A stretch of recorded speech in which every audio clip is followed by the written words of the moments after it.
তো welcome guys, welcome to my new another blog. তোমরা সবাই আশা করছি ভালো আছো। আর কৃষ্ণনগরে কিন্তু বারোদল শুরু হয়ে গেছে, তোমাদের সবাইকে আসতে হবে। তোমরা এসে একবার ঘুরে যাও, আশা করি তোমাদের ভালো লাগবে বারোদল। এই যে আমরা এখন রাজবাড়ির মধ্যে আছি, রাজবাড়ির মধ্যে এই যে ঠাকুরগুলো এসছে, 12টা ঠাকুর আসে, তারপরে এখানে 12 দোল হয়। এখানে বেসিক্যালি গোপালের পুজো হয়। সো দেখতে থাকো, আশা করি তোমাদের ভালো লাগবে। যদি ভালো লেগে থাকে লাইক কমেন্ট শেয়ার করতে একদমই ভুলবে না। Keep watching and stay secure.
Then এখানে সবকটা ঠাকুর দেখার পরে আমরা এখন রাজবাড়ির ভেতরে ঢুকবো। রাজবাড়ির ভেতরটা কিন্তু খুবই সুন্দর গাইজ। তোমরা যদি এখানে আসো, এখানে আজকে 3 দিন খোলা থাকবে টোটাল।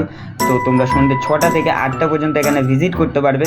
সো যারা যারা এখনো পর্যন্ত রাজবাড়ির ভেতরে দেখোনি, এক্সপ্লোর করোনি, তোমরা সবাই চলে আসো এবং রাজবাড়িতে দেখে যাও। সাথে সাথে মেলাটা ঘুরতেও ভুলবে না, কিন্তু অনেক বড় মেলা হয়। বিশ্বের সব থেকে বড় মেলাগুলির মধ্যে একটি মেলা এটা। তো আশা করি তোমাদের ভালো লাগবে।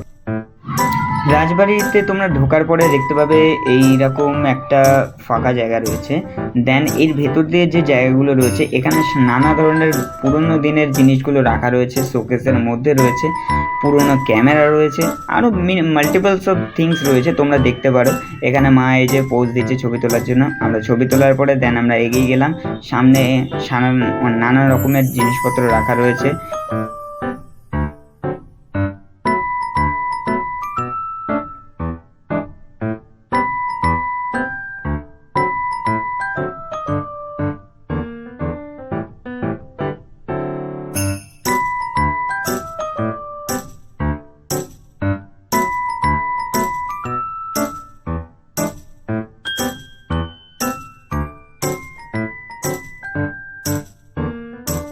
সো বন্ধুরা, তোমরা রাজবাড়ি ভিজিট করার পর হয়ে গেলে দেন তোমরা বাইরে আসবে। বাইরে এসে দেখতে পাবেন রাজবাড়ির ভেতরে কিছু নার্সারি রয়েছে। নার্সারির ভেতরে নানা রকমের প্ল্যান্ট চাষ করা রয়েছে।